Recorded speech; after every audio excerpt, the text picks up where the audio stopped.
ጉበታችሁ መጎዳቱን የሚያሳዩ 5 ምልክቶችን ልንገራችሁ።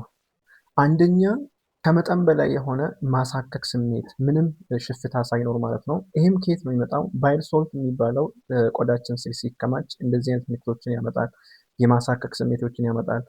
ሁለተኛ ቆዳችሁ ላይ እንዲህ አይነት ሸረሪት የሚመስል ቅርጽ ያለው ማለት ነው ቀያይ ነገሮች ሰውነታችሁ ላይ ካለ፣ ይህም ደግሞ ከየት ነው የሚመጣው? ኤስትሮጅን የሚባለው ሆርሞን ያው ጉበታችን ሲጎዳ ይህንን ብሬክ ዳውን ማድረግ ሲያቅተው የሰውነታችን ቆዳችን ላይ ያሉ የደም ስሮችን ምን ያደርጋል? ዳይሌት ነው እንዲሰፋ ያደርጋል።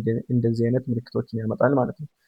ሶስተኛ ከመጠን በላይ የሆነ ድካም። ይህም ደግሞ ያው ሊቨር ወይም ደግሞ ጉበት ከተለያዩ ሜታቦሊዝም ጋር ስለሚገናኝ የትላት ወይም ጉልመት ማጣት ስሜቶችን ያመጣሉ ማለት ነው።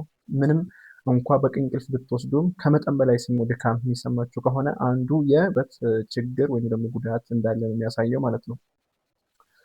አራተኛ ሽንታችሁ የሚጠቁር እንደዛውም ደግሞ የሚሸት አይነት ከሆነ ይህም ደግሞ ከተለያዩ ቢሊሩቢን ሰውነታችን በሽንታችን በኩል ሲወጡ ይህን ምልክቶች ሊያሳዩ ይችላሉ። ሌላ ደግሞ ቆዳችንና እንደዛውም ደግሞ አይናችን ቢጫ የሚሆን ከሆነ ይሄም ከቢሊሩቢን የሚባለው ጋር ይገናኛል ማለት ነው። እነኚህ ምልክቶች ሰውነታችሁ ላይ ካገኛችሁ ተጨማሪ ምርመራ ማድረግ ያስፈልጋቸዋል ማለት ነው።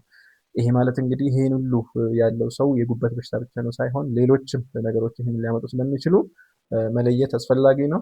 ጥንቃቄ ማድረግም አስፈላጊ ነው ማለት ነው። አመሰግናለሁ።